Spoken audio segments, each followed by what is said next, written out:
حضرت محمد صلی اللہ علیہ وآلہ وسلم کی زندگی کے بارے میں مکمل تفصیل سے جان سکیں۔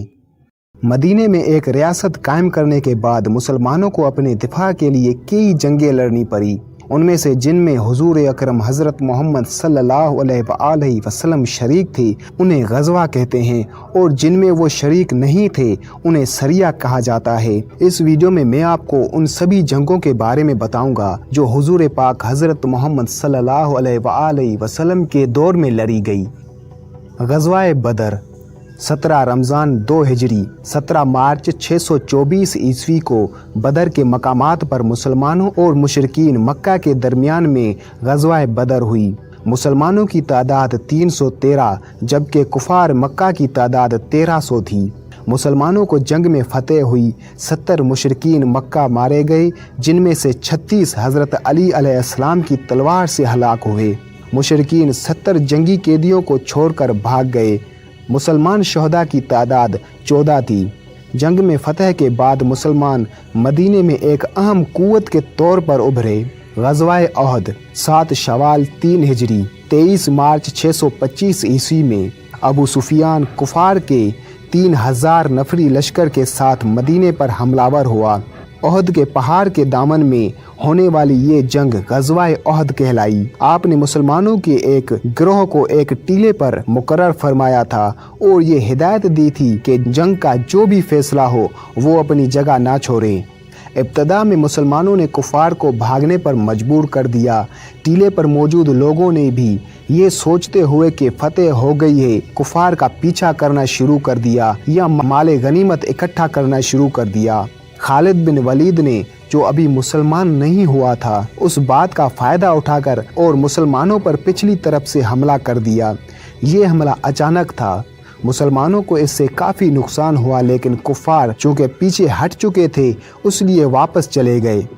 اس جنگ سے مسلمانوں کو یہ سبق ملا کہ کسی بھی صورت میں رسول اکرم حضرت محمد صلی اللہ علیہ وآلہ وسلم کے حکم کی خلاف ورزی نہیں کرنی۔ غزوہ خندق شوال ذوالقعدہ 5 ہجری مارچ 627 عیسوی میں مشرکین مکہ نے مسلمانوں سے جنگ کی ٹھان لی، مگر مسلمانوں نے حضرت سلمان فارسی کی مشورے سے مدینے کے ارد گرد ایک خندق کھود لی۔ مشرکین مکہ ان کا کچھ نہ بگاڑ سکے۔ خندق کھودنے کی عرب میں یہ پہلی مثال تھی، کیونکہ اصل میں یہ ایرانیوں کا طریقہ تھا۔ 1 ماہ کے محاصرے اور اپنے کئی افراد کے قتل کے بعد مشرکین مایوس ہو کر واپس چلے گئے۔ بعض روایات کے مطابق ایک آندھی نے مشرکین کے خیمے اکھاڑ دیے تھے۔ غزوہ بنی قریظہ ذوالقعدہ ذوالحج 5 ہجری اپریل 627 عیسوی کو یہ جنگ ہوئی، مسلمان کو فتح حاصل ہوئی۔ غزوہ بنی مستلق شعبان 6 ہجری دسمبر 627 عیسوی جنوری 628 عیسوی میں یہ جنگ بنی مستلق کے ساتھ ہوئی، مسلمان فتح یاب ہوئے۔ غزوہ خیبر محرم 7 ہجری مئی 628 عیسوی میں مسلمانوں اور یہودیوں کے درمیان یہ جنگ ہوئی، جس میں مسلمان فتح یاب ہوئے۔ غزوہ خیبر کے بارے میں اگر آپ تفصیل سے جاننا چاہتے ہیں تو غزوہ خیبر پر میں نے ایک مکمل ویڈیو بنایا ہے، اگر آپ وہ ویڈیو دیکھنا چاہتے ہیں تو اس کا لنک میں نے ڈسکرپشن باکس میں دے دیا ہے۔ جنگ موتا 5 جمادی الاول 28 ہجری اگست ستمبر 629 عیسوی کو موتا کے مقام پر یہ جنگ ہوئی۔ اس میں حضور اکرم حضرت محمد صلی اللہ علیہ وآلہ وسلم شریک نہیں ہوئے تھے، اس لیے اسے غزوہ نہیں کہتے۔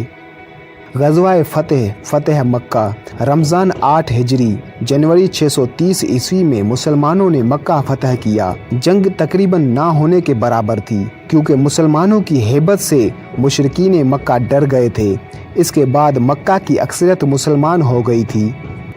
غزوہ حنین شوال 8 ہجری جنوری فروری 630 عیسوی میں یہ جنگ ہوئی تھی۔ پہلے مسلمانوں کو شکست ہو رہی تھی، مگر بعد میں وہ فتح میں تبدیل ہو گئی۔ غزوہ تبوک رجب 9 ہجری اکتوبر 630 عیسوی یہ افواہ پھیلنے کے بعد نتینیوں نے ایک عظیم فوج تیار کر کے شام کے محاذ پر رکھی ہے اور کسی بھی وقت حملہ کیا جا سکتا ہے۔ مسلمان ایک عظیم فوج تیار کر کے شام کی طرف تبوک کے مقام پر چلے گئے۔